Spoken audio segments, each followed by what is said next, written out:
If you're struggling to win on High Ascension in Slay the Spire 2, you are making this critical mistake, not knowing when to skip. Skipping a card can often be the best option on any card reward screen. In this video, I will teach you how to evaluate each card reward and when skip is the best option. This video is broken up into 4 parts. General framework to evaluate card rewards. Act 1, setting the foundation of your deck.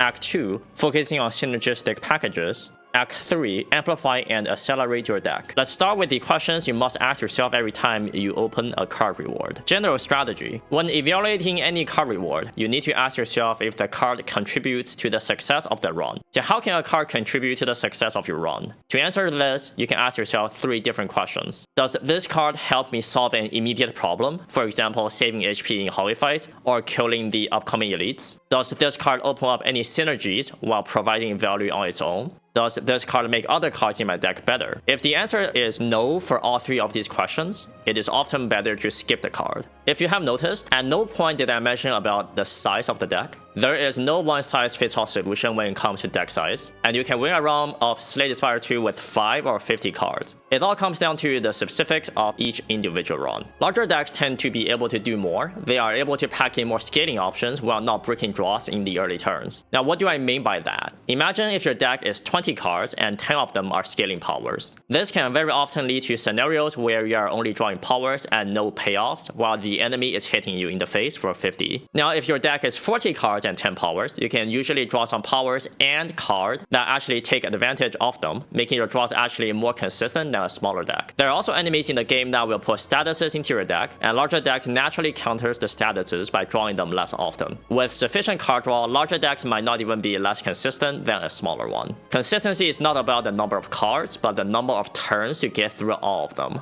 Smaller decks tend to be able to do one thing very well, and very often they win by making the one thing they do so powerful that no enemies can stop it. They are more prone to debuffs and status cards placed on you by the enemies, and can die if they don't do the one thing fast enough. However, when you are able to consistently pull off your combo, smaller decks can often lead to situations where it's pretty much impossible to lose. The way to get there is more risky, however, as your deck will be less equipped to deal with the multitude of challenges the game throws at you. In the following section, I will break down general drafting strategies for each act to help you decide whether to skip or not. I will also show you some example card rewards to help apply the knowledge that I have shared. Act 1. In Act 1, the most important problem is immediate survival. Your base deck is very terrible and cannot survive any fights that's not the easiest hallway fights in this game. The most important cards are therefore front-loaded damage cards and block cards. Front-load means the card will do its thing the turn it is played, as opposed to scaling where the card will provide some value over the course of the combat,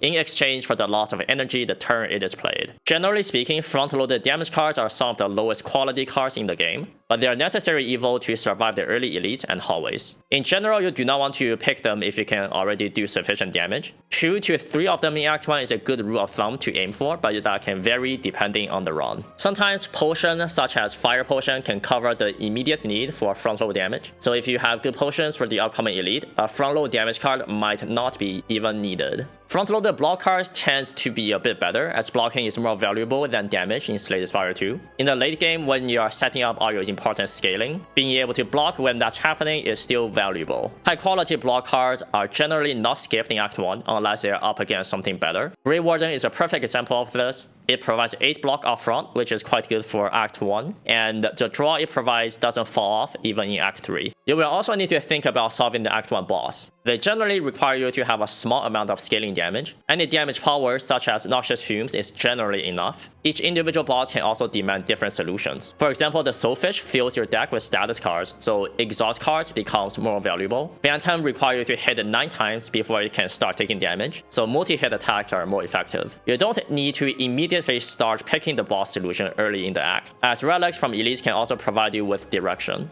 but be on the lookout for them throughout the act. Lastly, you will also want to look for cards that build towards some more powerful synergistic package while still doing something by itself. Speculating on cards that require other cards to work in Act 1 can lead to a quick death, but picking cards that do something immediately but can get even better with support is worthwhile. You can't win the game by just playing front-loaded cards after all. Let me show you some example card reward screens in Act 1 so you can apply the concepts I just described. Feel free to pause the video before I make my decision on each card reward and see if your card pick matches mine. First up, we have a floor 2 card reward on the Ironclad. Now, the intended path I'm going to take through the act contains 3 elites, so I want to be able to kill a lot of elites. The first elite is coming up very soon. I have added no cards to my deck. So let's evaluate each of the individual cards. All 3 cards are pretty pickable, but there is a pretty clear choice on the screen for me. Unrelenting, 2 energy, deal 12. Next attack you play cost 0. This is an okay card in the base deck since you can potentially discount bash. Also, this discount effect lasts throughout different turns, so you don't have to do the discount on the same turn. However, you cannot go bash into Unrelenting, so you don't get a vulnerable benefit. And very often you're just going to be discounting a strike. We are not guaranteed to see any big attacks that we can cheat out with Unrelenting. Headbutt 1 energy, deal 9. Put a card from your discard on top of your draw pile. A very solid utility card that doesn't really fall off in the late game if you have cards that you're interested in playing over and over again. And in the early game, it's at least 1 energy, deal 9. Finally, we have Hemokinesis. 1 energy, lose 2 HP, deals 15 damage. By far the most amount of damage out of any of the 3 cards. Losing HP, while is a downside, could also open up some potential self-harm synergies. For example, the big one would be Inferno. So without any synergies, Hemokinesis just deals by far the most damage. And we are saying we are interested in fighting a lot of elites in the act. And they also do have some potential synergies down the line. Hemokinesis deals way too much damage for now, and it's going to help us greatly to kill the next elite. So the card pick for me would be Hemokinesis. The next card reward is the same Ironclad run. I picked up a Happy Flower in a shop and purchased the Stone Armor. I also have 2 potions. So all of these factors affect the decision on the card reward screen. We have 1 more Holy Fight for the first elite is coming up, but after the first elite, you are in safety in the campfire. So let's look at each of these card rewards. Sword Boomerang. 1 energy, do 9 damage. Get stronger with strength. We don't currently have any source of strength. Very poor card on its own, and if it's against an AoE enemy, it also gets worse. Drum of Battle, 0 energy, draw 2 cards. At the start of your turn, exhaust the top card of your draw pile. Now, this card is interesting because 0 energy, draw 2 cards is obviously very strong, but the downside is pretty crippling. Sometimes it can exhaust your most important card in the deck, then you are crying. You exhaust Hemokinesis as Drum of Battle. That can turn like a overall okay elite fight into something that's completely unwinnable. And finally, I have another Stone Armor. With the Stone Armor already in the deck and I'm trying to kill a bunch of elites, the second Stone Armor is not super necessary. It dilutes our deck, so I cannot draw Hemokinesis over and over to kill the upcoming elite. However, with 2 damage potion in my potion belt, and given the fact that we are in the underdog, so blocking is a little bit more valuable, and we are facing the Waterfall Giant as our act boss, so blocking is even more valuable, I'm going to be picking up a second Stone Armor. Stacking plating is a pretty positive effect. Having 8 plating is more than twice as good as having 4 plating. I'm going to be picking up a second Stone Armor. Next card reward, we're still in the same Ironclad run. I was able to kill both of the elites with no problem and able to get my Hemokinesis upgraded in the campfire. Did not need to rest. I've added an AoE card and some card draw to my deck. So we're heading into a campfire into another elite. We have picked up an Orichalcum, which is also gonna affect the decision on this card reward screen. So first off, we got True Grit, gain 7 block, exhaust a random card in your hand. This effect by itself is not great. Just 1 energy for 7 block is a little bit below rate, and exhausting a card at random is a downside. Right now, we don't have any sort of exhaust synergies in the deck, so this might not play at all. The Act Boss also doesn't care about exhausting cards. In addition, since we got the Orichalcum, playing block cards also gets worse. Just blocking with double Stone Armor plus Orichalcum, so all 3 of these will be able to work at the same time. That's already a lot of passive block, and you don't really want to play True Grit or any subpar block card to disrupt that. You'd rather just have damage to kill the enemies. Next up, we got Spite, 0 energy damage card. If you lost HP at this turn, hit 2 times, so it will be 0 energy for 10. The only life loss we have in the deck is Hemokinesis, and you're not guaranteed to line up Hemokinesis and Spite at all. So I wouldn't really recommend picking Spite if you have no way to consistently lose HP. Lastly, we got Forgotten Ritual. If you exhausted a card this turn, gain energy, exhaust. We cannot exhaust any cards, and we have Happy Flower for energy already. So right now, there's basically no reason to pick Forgotten Ritual. So in this card reward screen, I'm going to be tempted to skip here.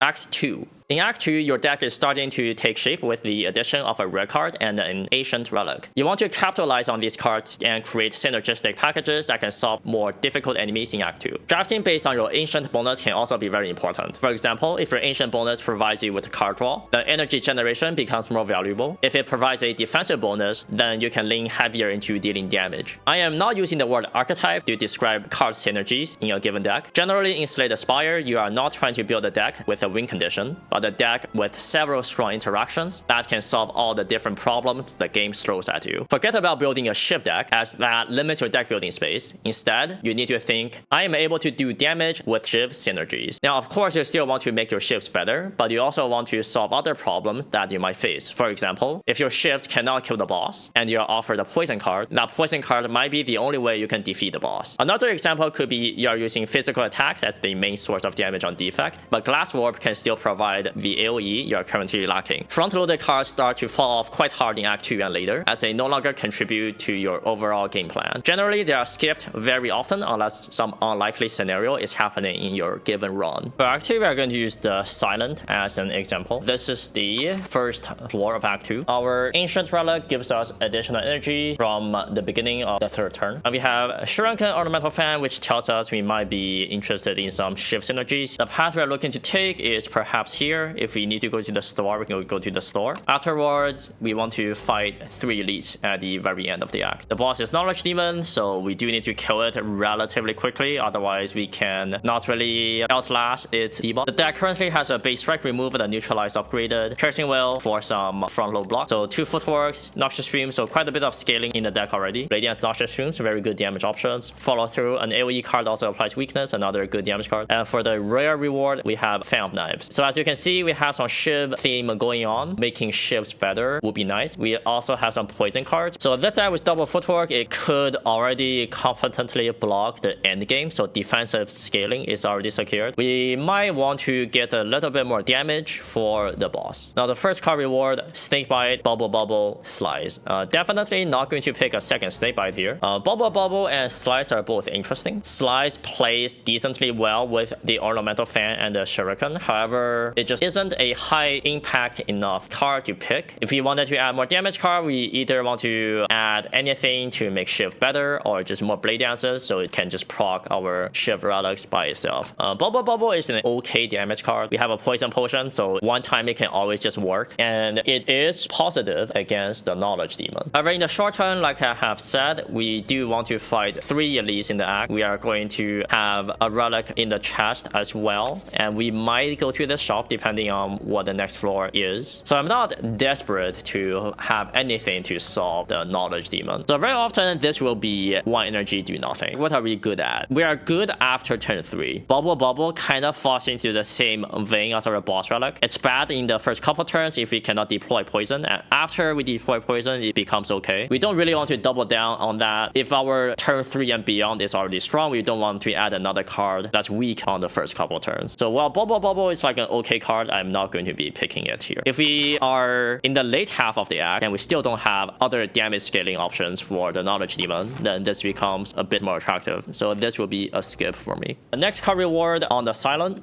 still the same deck. We have Hand Trick, Ricochet, Dodge, and Roll. We have 2 cards that says something about Slide and the card that just blocks. So first off, we have Hand Trick, add Slide to a skill in your hand this turn. We have Acrobatics and Survivor to discard in a 21 card deck, so this is very often just going to be doing nothing. Ricochet's kind of similar story. This card is a little bit better than Hand Trick because we do have Shuriken, but again, we don't really have a good reason to build into Slide in this deck. Scaling for late game is already looking pretty good, so leaning into just blocking and some shift stuff is going to be enough. So that leaves us with Dodge and Roll. 1 energy block 4, next turn block 4 as a baseline, already decent. We have not added any other block card to the deck besides Piercing Will, and considering we have double footwork, this gets very good with double footwork. So it's a card that's good by itself and gets a lot better with what's already in our deck. So Dodge and Roll is a pretty good pickup. We have a very interesting card reward screen here. This is Necrobinder cards. I have decided to take different path through the act because I was offered the Foul Potion, so I decided to pass towards the shop to utilize the gold. We were able to dispatch this elite with relative ease. It was a triple centipede and we had a lot of AoE in the deck. We also picked up Expose just to have a little bit more damage,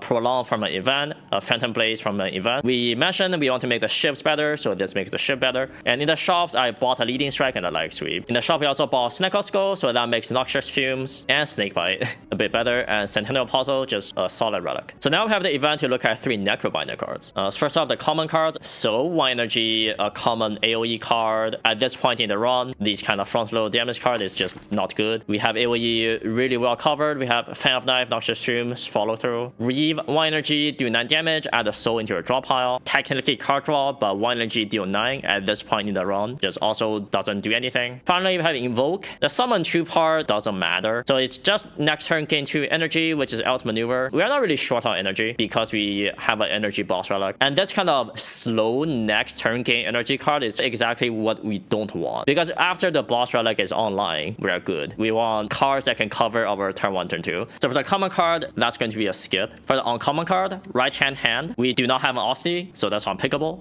Dirge. So again, we don't really care about summoning, while adding a bunch of souls to the deck is good. Silent just has better ways to draw cards. Like, we can just have acrobatics, calculate the gamble, backflip. And this card is kind of expensive before we get our energy relic online. That leaves us with Enfeebling Touch. 1 energy ethereal, enemy loses 8 strength this turn. Very good card. There are a lot of multi-hit enemies in the act. We know we already fought the triple centipede, so this is guaranteed to be good against the next elite. Enfeebling Touch will be picked here.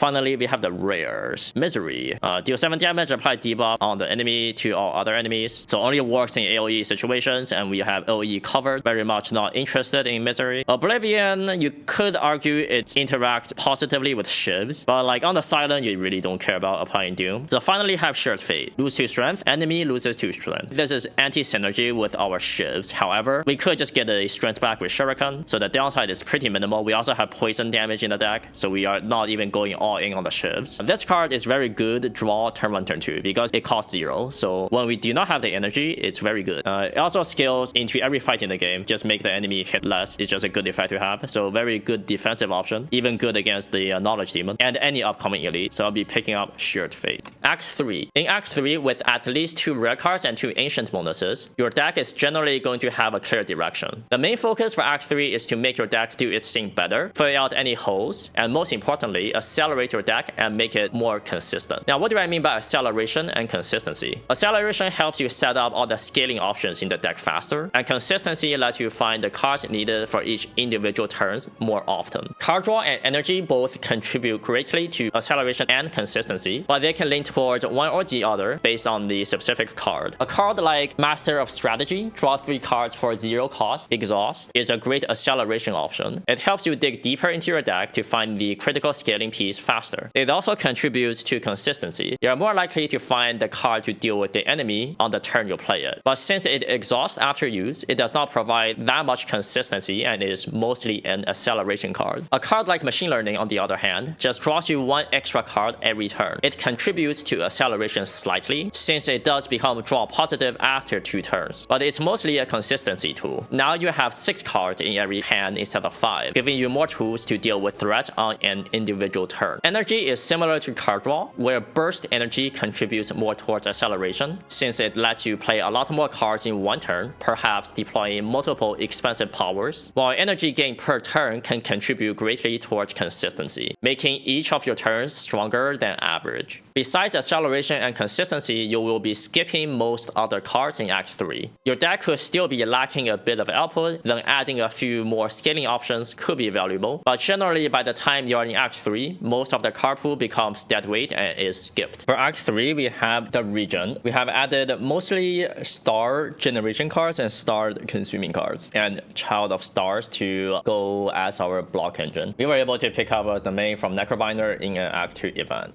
So this deck wants to set up all the powers, Child of Stars, domain to get them in play, and Genesis. After you get them in play, it just generates a bunch of stars and use them to convert them into damage and block from Child of Stars. So we have Pale's Eye for the first offers Ancient Relic. So once per combat, we get to skip a turn and exhaust the hand, so it's an anti-brick. We have Gambling Chip, so we don't brick on turn 1. Then we have Brilliant Scarf as our second Ancient Relic. This helps us set up the expensive powers like the main, so we can play 4 cards, then play this for 0 instead of 2. It also allows us to cheat out stuff like 7 stars, so instead of costing 7, it will cost 0. So in Act 3, we just want to put the powers in play as soon as possible, and once we put the powers in play, we pretty much will win every fight. First card reward, Child of Stars number 2, Terraforming Solar Strike. Terraforming basically doesn't do anything at this point. It's like a minor combo with 7 stars, but you have to line it up with 7 stars, so we do not need a card like Terraforming. Solar Strikes makes 2 stars for 1 energy. The 10 damage at this point, it's not relevant, so even though we do consume a lot of stars, we don't really want to add a low quality card like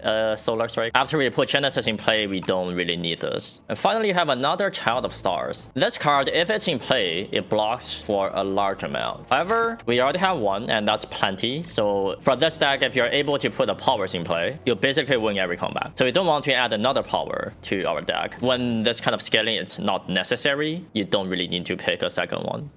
The next card reward is a little bit more interesting. It's right after the previous one, so previous card reward we skipped. Crush Under at this point in the run doesn't really do much, so there's not much of a consideration. But we offer the card draw or energy. Alignment, 0 energy, spend 3 stars, gain 3 energy. Alignment doesn't actually help us do the setup because energy is not our main concern. With the Brilliant Scarf, very often we just get to cheat out the most expensive card for 0 energy. And we don't have that much card draw in this deck to utilize the energy, so with the main play we only draw 6, and the only other card draw we have is Glow, and this Forge 5, draw 2. On the other hand, we can click Guiding Star, draw 3 cards. Drawing 3 cards help us draw the main ASAP, so like drawing the main is basically what we want to do every single time. This is the most important power in the deck, so we really want to have card draw in the deck. We can take draw 3 cards.